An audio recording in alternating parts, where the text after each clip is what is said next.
quand même une question difficile parce que j'ai tendance à dire, oh, c'est bon, on retourne au cégep, on retourne à l'université, puis on va discuter avec les départements puis les facultés de voir comment en histoire ils peuvent réfléchir au deepfake, à l'histoire, puis à son évolution, ou en sciences politiques, peu importe, mais en même temps, comme tu as dit, c'est toutes les jeunes, puis il y a des jeunes qui vont pas au cégep, puis à l'école professionnelle, puis il y a des jeunes qui vont pas à l'université, puis ils doivent aussi, d'une certaine façon, être sensibilisés à ça. Fait que c'est quand même complexe de comment rejoindre le plus de personnes possible qui viennent de milieux tellement différents, puis qui ont des expériences différentes. Je peux dire, je connais des personnes de mon âge qui ont même pas Internet chez eux à leur domicile, à leur appartement. Je veux dire, c'est pas le même rapport non plus. Donc, ouais, c'est vraiment tough.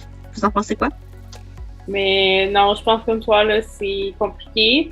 Puis, tu sais, je pense que c'est un peu la question que tout le monde se pose dans tous les domaines. C'est pas juste dans le domaine de là, on veut sensibiliser sur la désinformation, mais tu sais, que ce soit dans le domaine de la publicité, que ce soit dans des causes de justice sociale ou environnementale. Tu sais, comment rejoindre. Mon but, là, c'est de rejoindre tout le monde. Comment je fais ça? Puis je pense pas qu'il y a de réponse comme claire et évidente, là. T'sais, moi, ce que je dirais, c'est par les réseaux sociaux. Mais là, encore une fois, c'est extrêmement large. Puis on revient au même point, de dire on veut parler aux jeunes de quoi faire et quoi pas faire sur les réseaux sociaux en passant par les réseaux sociaux. Tu sais, on pourrait peut-être, genre, tu veux te faire un compte Facebook, mais genre, tu as un crash course de 5 minutes, puis tu as comme 4-5 questions de voir. Tu sais, qu'est-ce que tu regardes, qu'est-ce que tu te méfies, genre, quand tu as un article. Et ça serait vraiment bright for real. Tu sais, même pas juste quand tu te fais un compte, là, ça pourrait être genre, mettons, prochaine mise à jour, bam, tu sais, pour tout le monde qui ont déjà des comptes, là. Mais après ça, tu sais, tout le monde va le faire. J'imagine que la plupart pourraient le passer parce que c'est pas si difficile que ça, à moins qu'ils soient vraiment bons, là, les deepfakes. Mais après ça, faut toujours se demander, tu sais, nous, on est dans on participe à cette recherche de projet-là parce que ça nous intéresse puis ça nous tient à cœur. Mais tu sais, combien de personnes vont juste faire genre s'en fout? Puis tu sais, des fois, quand tu vois un article ou un deepfake qui est faux, mais que ça s'aligne avec ta pensée, tu sais, je connais des gens qui la partagent, même s'ils se doutent que c'est faux, mais ils sont comme, ça valide un de mes points, puis genre, il y a 10 000 likes sur l'article, fait que tu sais, genre, ça le rend plus vrai parce qu'il y a plus de notoriété, parce qu'il est plus partagé. Fait que tu sais, il faut les sensibiliser, mais il faut trouver une façon où ce que beaucoup de gens, tu sais, que ça soit pas genre, je m'en fous, tu sais, faudrait trouver une façon de montrer l'impact que, mais tu sais, on s'entend-tu que la reine qui danse sur une table, on s'en fout, là, ça fait mal à personne, mais tu sais, l'impact de la politique, tu sais, l'impact de la désinformation sur la politique, tu sais, sur plusieurs sujets, faudrait trouver une façon de sensibiliser les gens, puis je pense qu'une fois qu'ils sont sensibilisés, ils sont plus faciles à rester alertes.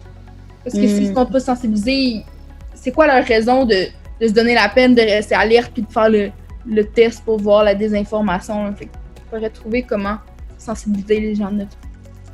Moi, je pense une chose qui attirerait mon attention, c'est aussi par rapport à ce que tu dis, Jessica, parce que parfois, je peux être en train de scroll sur TikTok ou surtout Twitter. C'est là où je vois le plus de fake vidéos, c'est sur Twitter. Mais je peux être en train de scroll sur Twitter, je vois une vidéo, je me dis, est-ce qu'elle est fausse? Mais je vois tellement de vidéos en une journée que j'oublie d'aller recheck après. Et ça crée un peu comme Nadia disait, genre des faux souvenirs. J'ai l'impression que c'est vrai parce que je n'ai jamais pris la peine de repartir et revoir si c'était vrai. Donc, je pense une chose qui attirait mon attention, c'est si par exemple je recevais une notification de Twitter qui me dit récemment tu as regardé cette vidéo, elle a été removed parce qu'elle était fake. Après, ça va me dire, je peux repartir en arrière et voir laquelle était fake. Peut-être ça a attiré mon attention parce que sinon je vais juste oublier. Franchement, je vais juste passer à autre chose. Ben, faire tu sais, comme on a fait hier, mais en ciblé pour les jeunes, puis plus professionnels. Tu sais, on fait des publicités pour faire de la sensibilisation, là, ça pourrait être une bonne idée. On utilise, tu sais, le format de chaque application, tu sais, dans le sens, parce que souvent, tu sais, des compagnies qui font des publicités, c'est juste comme une vidéo, mais tu sais, nous, on pourrait s'adapter, tu sais, mettons, genre, sur TikTok, on fait un TikTok. Mais genre, avec comme les trends, tu sais, qu'on suit, tu sais, pour pas que ça soit juste comme check la compagnie qui essaie d'être cool.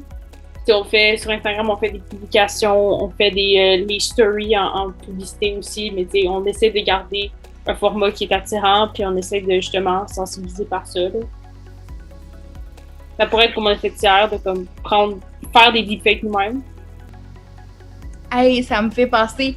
On pourrait en faire des sérieux, mais tu sais, genre des vraiment genre dramatiques, genre tu vois quelqu'un qui a suivi un deepfake qui était faux, que tu sais que ça a juste fait effet boule de neige, fait que là, qui a jugé, qui ont voté pour un tyran, puis là, ben c'est la fin du monde, puis tout le monde est esclave, puis sont obligés de porter, tu sais, genre quelque chose de vraiment, vraiment satirique. Fait que tu sais ça, on pourrait, tu sais ça, tu sais les publicités sérieuses iraient chercher les gens sérieux, puis tu sais les satiriques vraiment dans les extrêmes, tu sais, pour aller ramasser quelques gens sceptiques qui s'en foutraient. Ben, c'est certain qu'il y a tout le temps des gens qui, mais tu sais, il faudrait vraiment essayer d'aller dans les deux extrêmes pour ramasser le plus de gens possible.